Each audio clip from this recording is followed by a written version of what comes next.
Hi guys, so today I'm going to talk about how to invest in the stock market, and there's four main methods to do so. The first one being the branch method. You would go and talk to an advisor at your local branch. Second being self-directed. You open up your own discount brokerage account. Third one being a financial planner, where a financial planner would walk you through the process.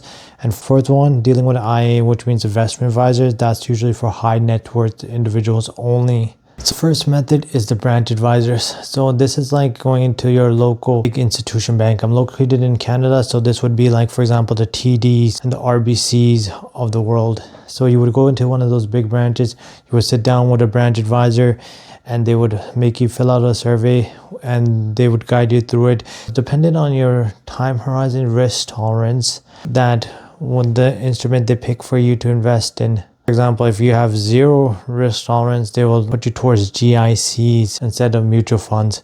And these people are also very limited to what they can offer based on the bank they work for. So those are usually going to be only market linked GICs or mutual funds. Those are the three main options any branch advisor can recommend. They can't just put you into individual stocks because you want to invest in Apple or Microsoft and so on.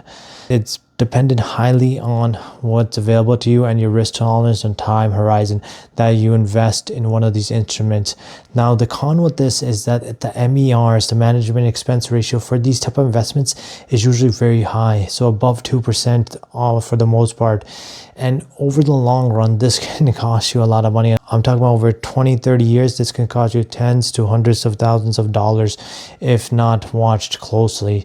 Performance of these funds usually has a drag due to the MER that is on these investment vehicles. Also, these mutual funds have short-term day trading fees, so you can't just go in and out of these mutual funds that easily. That's where the problem lies. So if you don't like the fund, you might have a 90-day window where you're not allowed to just go exit these positions just because you don't like it. That is very concerning. The branch advisor is more like a sales role, so they're trying to push their mutual funds on you as quickly as possible, and that helps them hit their yearly targets, and they get a bigger bonus for hitting those targets. It's not like they're looking out for your best interest either, but there are some good ones and there are some bad ones, just like any industry. Number two, this is self-directed. So this is like opening up a brokerage account. Could be with your big institutions like the TDs and RBCs, but more likely it's probably going to be with discount brokerages such as the Wealthsimples and the Questrades of the world. So here you would open up your own brokerage account and you can invest in anything you want. And by that I mean almost anything. You can have a brokerage account, you can invest in individual stocks, you could buy Apple stock, Tesla, whatever you want. You could even invest in options trades as well, which are very complex. Don't get it twisted, that's not for everybody. But this has a lot of pros. This is probably the most cost efficient approach to investing. If you know what you're doing, you can make your moves without having somebody watch you. There's no oversight over you. But the cons being that since there's no oversight, nobody has a fiduciary duty over you to look out for your best interests. If you went all in on GameStop at the peak and it crashed, that would be completely your fault. Be very careful with those approaches. It's all up to you to do your research and make the informed decisions.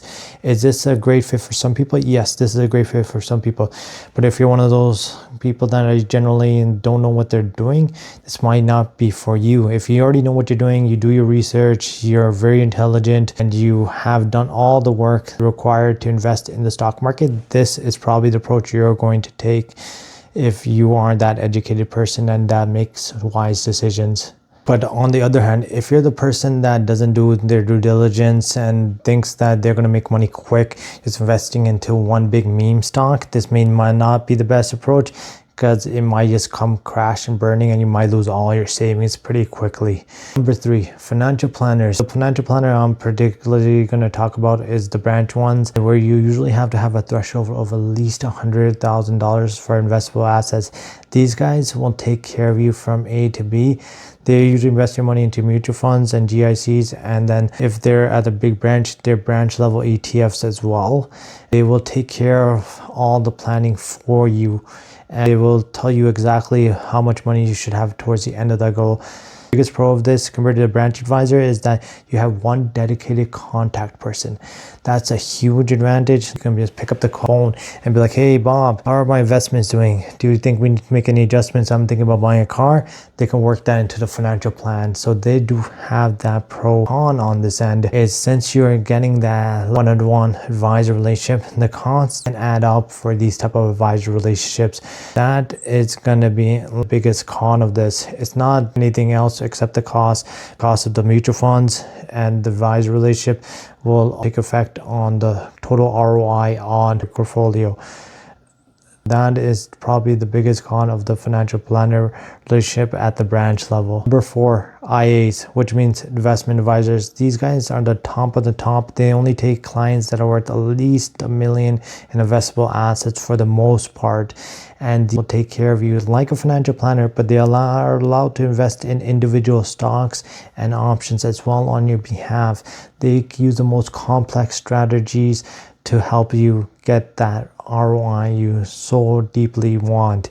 They make the most informed decisions. They have groups of analysts under them as well. These guys come with a lot of strategies, and their only con would be cost. So for services such as this, it's not unreasonable to expect like $20,000 a year cost just for these advisors. That is probably the only con on this, and also the barrier to entry. Average Joe can ever get access to these type of people. These guys are only looking for people that have $1 million in investable assets, or they're not even interested in a conversation with you, and they have thresholds so that they can't just take on anybody. In closing, what is the best approach for you? It's for you to decide. I'm not your financial planner, so I can't make that decision for you. This is for educational purposes only. Take all the information that I provided in this video, and you should be able to make your own informed decision to which path you would choose to invest in the stock market. And if you like this video, please subscribe and like this video so that I know that you guys are into this, and I will make more videos on wealth creation in this type of subject matter.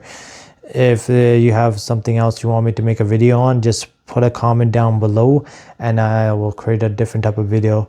Whatever you guys like, I'm open to ideas. I'm here to share. I enjoy this community. See you in the next video. Thank you. Bye.